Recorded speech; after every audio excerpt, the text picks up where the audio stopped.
All right, y'all, that's my sister's house next door. Some of the paint on her fascia board on the gable end is not adhering. When she removed it, she felt moisture coming out. We're going to show you how she's resolving this problem so that the fascia board on the gable ends won't see water again. She went to one of the big box stores. This happens to be Home Depot.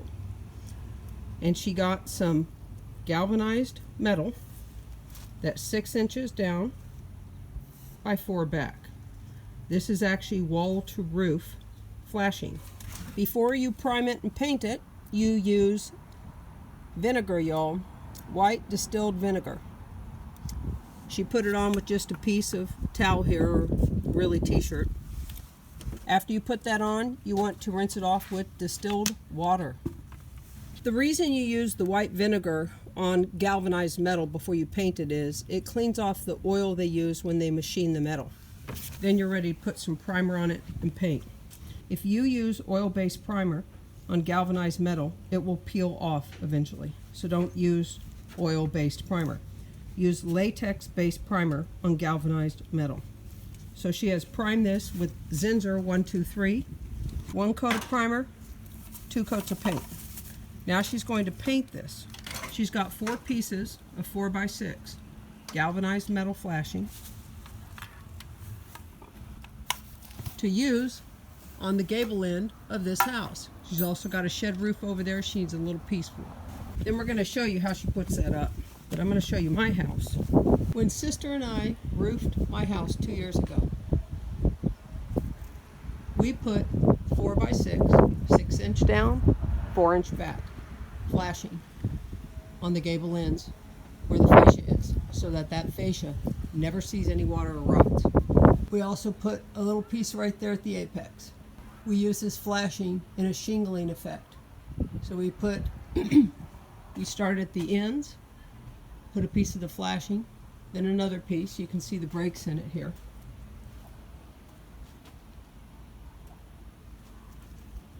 Right there, you overlap it. Start at the bottom and work your way up. You want it overlapped and shingling down. That's what that 4x6 metal looks like on my house. When you have this metal, the water never sees that fascia board and it's not going to rot. You can see that gap right there between the metal and the fascia board. We stood that metal off with redwood. That redwood was 2 3/8 wide by 5/8 inch deep. We wanted this stand off so that no moisture sets up in there.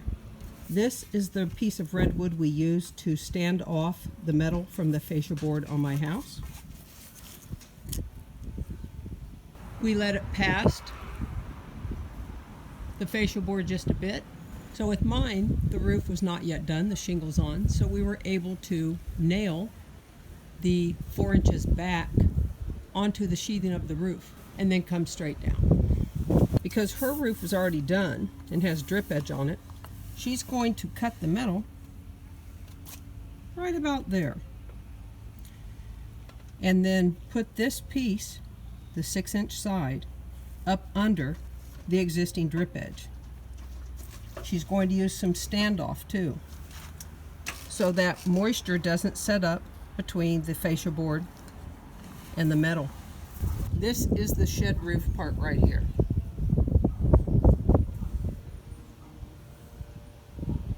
Because she's going to shingle it, she'll start here and then work her way up to the peak. So what she's going to do is take that flashing after she cuts it. So she's going to have a 6 inch piece here. She's going to put it up under the existing drip edge right here. She wants it to lead down here past the fascia board, just about 1/4 to 1/2 inch. We get rain driven in this way, so this side of her house gets hit really hard. After she puts that metal on, that fascia board is never going to see any water again. She's going to use these screws, metal roofing screws, to affix that flashing. And here you go. They have a neoprene gasket, 1 inch long. These roofing screws take a 1/4 inch drive. Sister is going to use this redwood, got it at probably Lowe's in the garden section, cut in 2, affixed to the fascia board to stand off that metal, that flashing, from the fascia board, so that the fascia board can breathe and not hold moisture. I used this standoff, 5/8 inch wide, on my fascia board because the roof was just being put on. I had that gap to be able to do that.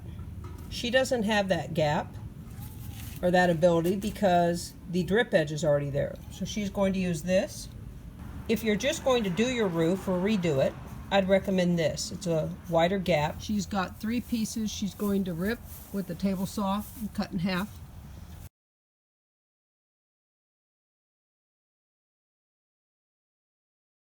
All right, now she's going to cut these that are 8 feet long to 32 inches so that when she puts them up, she has a gap of about 4 inches in between them so air can circulate up through. Sister's going to use 3/4 inch roofing nails to affix those to the fascia board. And she's going to pre-drill the holes a little bit larger than the shaft of this nail.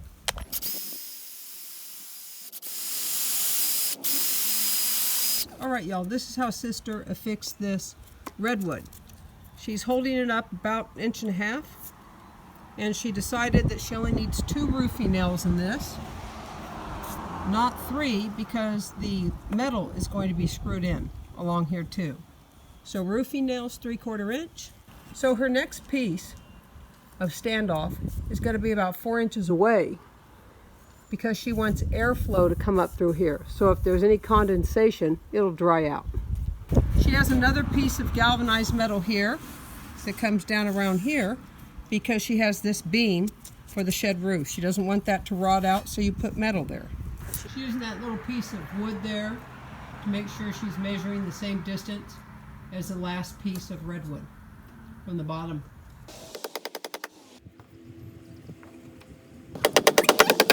This shed roof part is done for the standoff.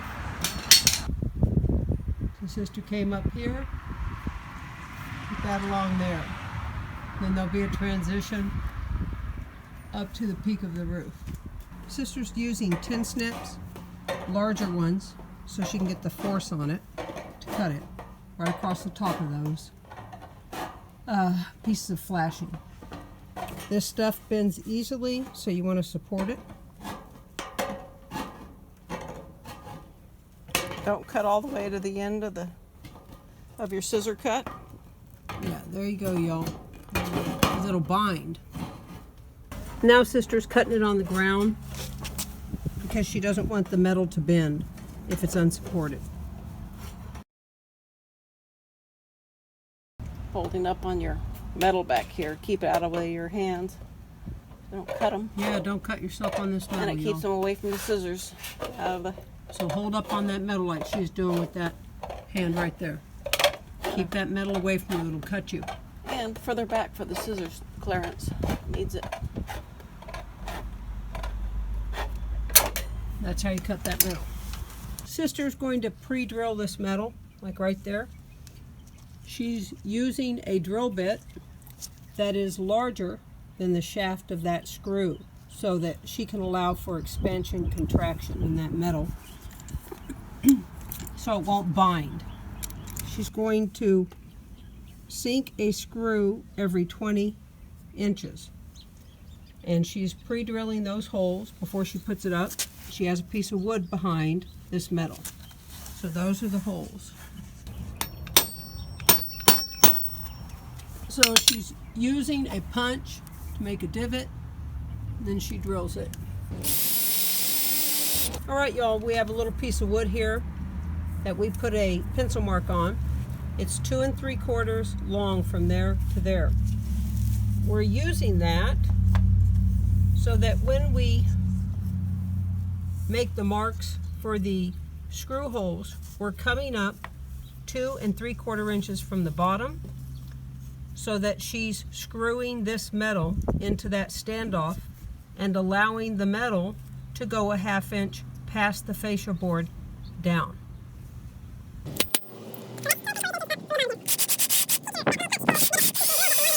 That punch that she's using to make that divot will stop that drill bit from walking around, going outside the area you want it to drill in. So she'll have 6 screws in this piece of metal up on that fascia board.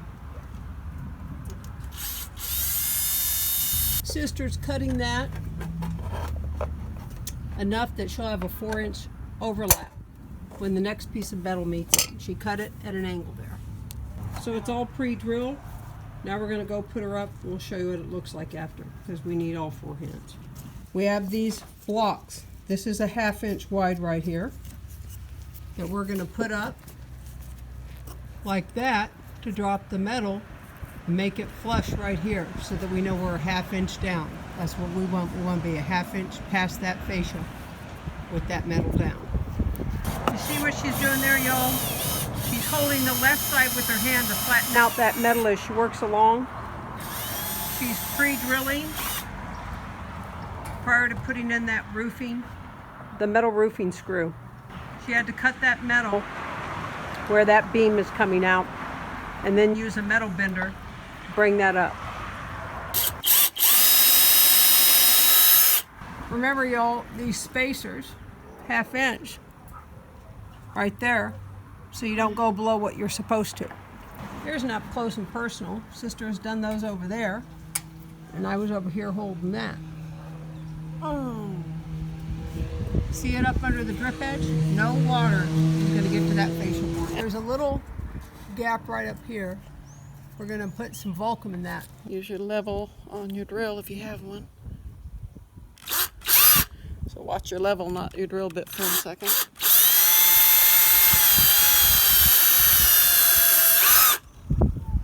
See what she's saying, y'all? If you get that drill going up, drill bit going that way or that way, the screw's going to go in and pull up or down your metal.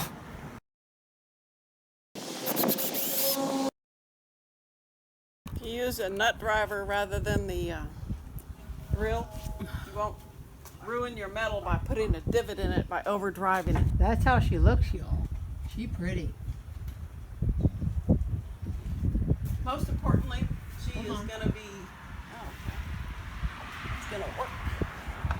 See how she had to cut that piece of metal right there? Now, there's another piece of metal that's going to come over this and down. There you go, y'all. Now that fascia board, you're never going to see any water.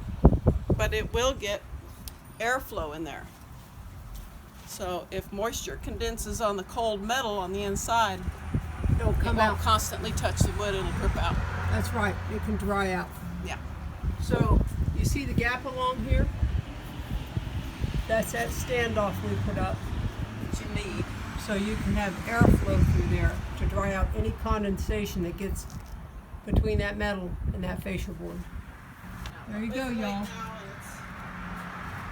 So now we got to do you. The metal for that fascia board is going to overlap here. So if you do it, make sure your metal overlaps downward. Sister's nailing the spacers along here, 4 inches in between.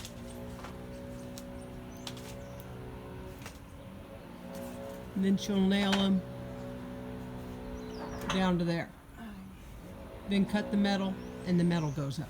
She purchased white metal roofing screws because they look better than the gray ones do.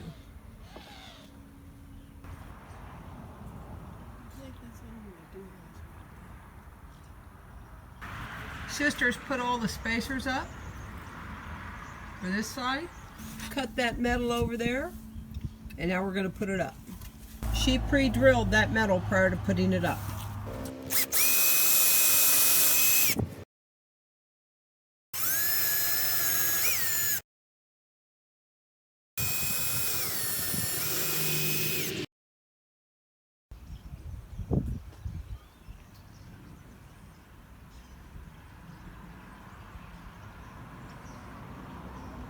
Now it's time to do that. It does a really nice job of keeping water off your fascia board, y'all. Wearing the nitrile gloves helps so you don't get as many blisters. Yeah, after the first 10 feet, you'll feel it.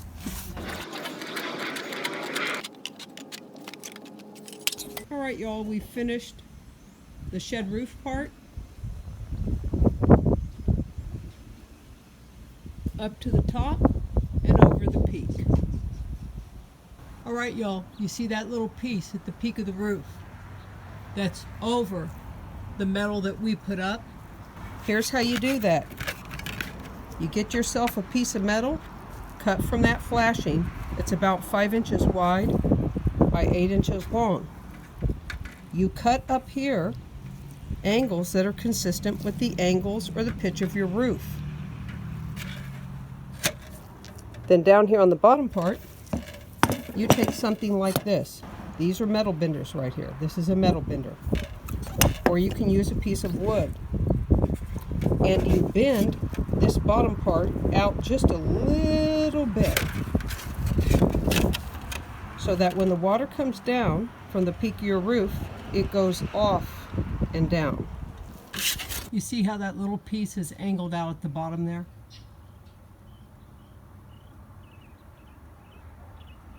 So on that little piece up there, at the very peak, we took a piece that was 5 inches wide by 8 inches long. Cut it consistent with the angle of the roofs up the top there. Bent the bottom out just a little bit to divert water away from the home. And we put a screw hole in the middle of it, put one of the metal roofing screws in it, and it was done. That's the finished piece you want up there at the apex or peak of that roof. You want that piece of metal to be on top of the other flashing that you've screwed into place. That's your finished piece to keep water out there at the peak or apex of that roof. Notice how the last one here, we have the hole drilled in the metal, but we don't have the fastener in. We're going to leave the fastener out, so the last piece, it'll be a 10-foot piece that goes there, can be slipped up under that piece of metal so that there's a shingling effect. So the water shingles off and doesn't run under the piece of metal that goes after. Now Sister's drilling the holes in this piece, the last piece to go up.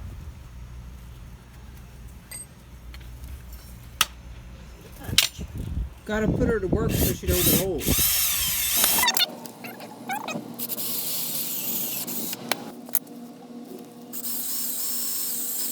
She's using a 5-in-1 tool to get that metal under the drip edge.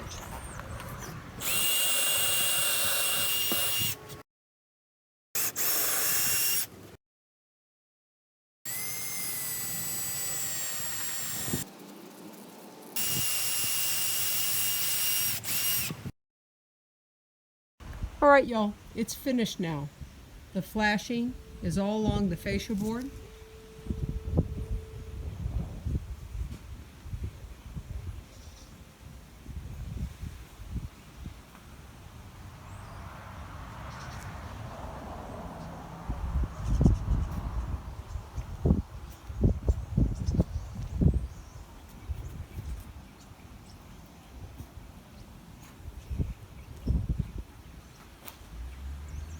Now that fascia board is not going to see any water. That's how it ends up, y'all. That's what it looks like finished off.